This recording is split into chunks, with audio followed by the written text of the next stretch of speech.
목사님들은 주로 학교 다닐 때 선후배 관계였기 때문에 직접적으로는 모르더라도 한두 달이 건너면 이제 아는 사람일 때가 많이 있습니다.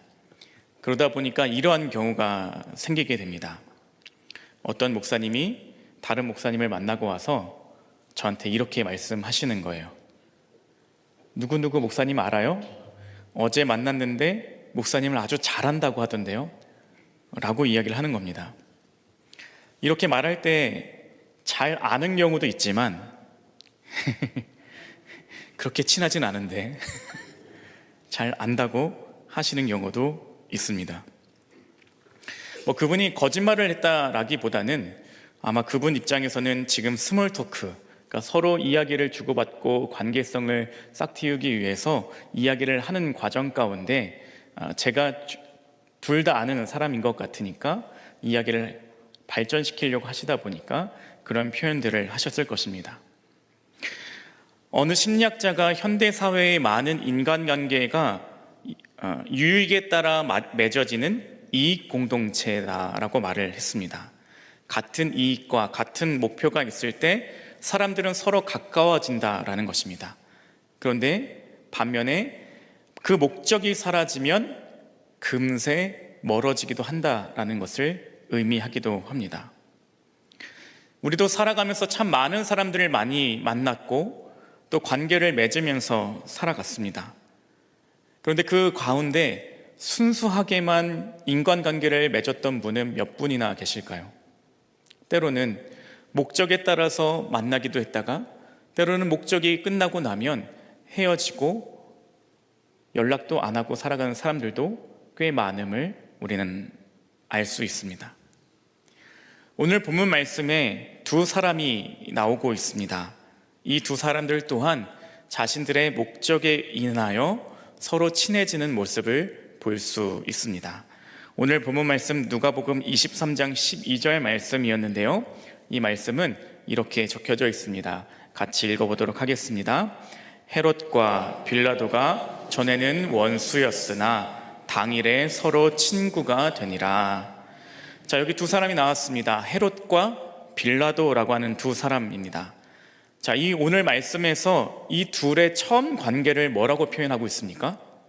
원자로 시작해서 숫자로 끝나는 두 글자예요. 원수라고 표현하고 있습니다. 자, 그러면 이 헤롯과 빌라도가 왜 원수일까요? 성경에는 직접적으로 그들이 왜 원수인지는 나오지 않지만 당시 정치적인 상황, 사회적인 관계를 잘 돌아보면 그들이 왜 원수인지를 단번에 파악할 수 있게 됩니다. 시간을 좀 거슬러 올라가서 로마가 팔레스틴 지역을 점령하려고 할 때 도와주어서 점령을 쉽게 하도록 도와준 사람이 있습니다. 안티파터라고 하는 사람이었는데요. 이 안티파터라고 하는 사람이 나중에 헤롯이라는 이름으로 왕조를 형성하기 때문에 이 사람을 보통 대헤롯이라고 부릅니다. 이 대헤롯이 로마에 가서 협상을 통해서 이 가나안 지역을 다스릴 지배권을 얻게 되었습니다. 자, 그런데 로마가 헤롯에게 이 가나안 지역을 통치하는 통치권을 그냥 주었겠습니까? 야, 네가 관리를 하더라도 나도 우리 사람을 좀 파견할게 라고 하면서 감시자 역할을 보냈던 사람이 바로 총독이라고 하는 사람입니다. 그러니까 오늘 말씀에 빌라도는 이 총독에 해당하는 사람입니다. 자, 이 대헤롯이 죽고 나서 아들 셋에게 이 자기가 다스리던 이 땅들을 다스릴 권한을 3등분해서 나눠주게 됩니다. 그래서 그것을 분봉왕이라고 부르거든요. 그래서 갈릴리 지역을 통치했던 사람을 헤롯 안티파스, 곧 분봉왕 헤롯이라고 부릅니다. 그러니까 지금 다시 정리하자면 예수님 당시에 정치적으로 분봉왕 헤롯이라고 하는 사람이 정치적인 다스림을 하고 있고, 그를 감시하기 위해서 로마에서 파견한 총독 빌라도라고 하는 사람이 있었다는 것입니다. 곧 이 헤롯과 빌라도는 정치적으로 서로를 감시하고 서로에게 영향력을 주고받고 하는 사람이었기 때문에 이둘은 친할 수가 없었던 사람들입니다. 그래서 오늘 본문 말씀에도 이 둘의 관계를 원수라고 표현하고 있습니다. 이 둘에게는 늘 갈등이 있었던 것이죠. 서로를 경계해야만 했기 때문입니다. 자, 그런데 예수님을 재판하는 과정 가운데 둘은 오늘 본문 말씀에 뭐라고 표현되고 있냐면 서로 친구가 되니라 라고 표현하고 있습니다. 왜요? 그들에게 서로의 이해관계가 맞아떨어졌기 때문입니다. 빌라도는 유대인의 소요와 로마의 압박 사이에서 난처한 입장에 놓였거든요. 예수님을 죽이자니 죄가 없는 것 같고 풀어주자니 민중의 폭동이 두려웠습니다. 그러다가 예수님이 갈릴리 사람이라는 것을 아니까 이 헤롯에게 보낸 겁니다. 헤롯은 예수님을 만나고도 싶어 했지만 예수님이 아무 말도 하지 않으니까 희롱하고 화려한 옷을 입혀서 다시 빌라도에게 보내는 일을 하죠. 이 과정 속에서 둘은 자신들의 책임을 회피하고 결국엔 예수님을 죽이려고 하는 그런 모습 속에 서로 친구가 되는 것처럼 친해졌다는 것을 말하고 있습니다. 역사적으로 보게 되면 이러한 경우들을 참 많이 보게 되죠. 두 나라가 서로 원수의 나라였어도 공동의 적이 나타나면 한순간에 손을 잡는 경우도 있었습니다. 2차 세계대전 때 미국과 소련도 그랬고요. 정치적으로 봤어도 얼마 전까지는 서로 헐뜯고 비방하던 사람들이 어떤 공동의 목적을 위해서는 갑자기 힘을 합하는 경우도 볼 수 있게 됩니다. 빌라도와 헤롯이라고는 이 두 사람이 이 역사적 동맹과도 마찬가지의 상황이었습니다. 자신들에게 불편한 존재, 문제가 되는 예수님 앞에서 자신들의 이익이 일치했기 때문에 예수님을 향한 공격을 하기 위한 친구가 되었다는 것입니다. 이런 빌라도와 헤롯의 모습을 바라보면서 우리 자신을 또한 돌아볼 필요가 있음을 보게 됩니다. 우리 신앙도 이와 같지 않을까? 내 삶의 필요와 이익이 동기가 될 때만 예수님을 찾는 사람이 내가 아닌가? 우리는 돌이켜보면 고난이 오면 하나님을 열심히 찾습니다. 병이 들거나 사업이 어렵거나 자녀의 문제가 있을 때는 밤낮 없이 기도합니다. 그런데 문제가 해결되어지고 내 마음의 평안함이 찾아오면 기도의 자리, 예배의 자리를 점점 더 멀리하는 경우가 있었다는 것이죠. 하나님을 필요할 때만 찾는 신앙, 그것을 폭스홀 신앙이라고 부르더라고요. 우리의 모습이 그러한 모습이 있는 것은 아닙니까? 내가 정작 필요할 때, 내가 이익이 필요할 때는 하나님을 누가 뭐라 하지 않아도 찾아와서 부르짖고 붙잡던 사람들이 내 모든 필요가 해결되어지고 나면 하나님을 모른 채 하고 살아가는 것, 예수님을 모른 채 하고 못 박으라고 외쳤던 그 사람들처럼 살아가고 있는 것이 우리의 모습은 아닌지 스스로에게 질문을 던져보시고 돌아볼 필요가 있습니다. 신앙의 동기가 필요와 이익에만 머물러 있으면 하나님과 결코 깊은 관계, 친밀한 교제를 나눌 수가 없습니다. 반대로 하나님 입장에서 한번 생각해 보시죠. 하나님을 우리가 이익에 따라서만 찾고 부르짖었다면 그것을 뒤집어서 생각해서 하나님이 내가 필요할 때만 나를 찾으시고 너 이제 필요 없어라고 나를 버리시면 여러분들은 기분 좋으시겠습니까? 그런데 우리는 그러한 경우들을 하나님께 너무나도 많이 범하면서 살아가고 있다는 것입니다.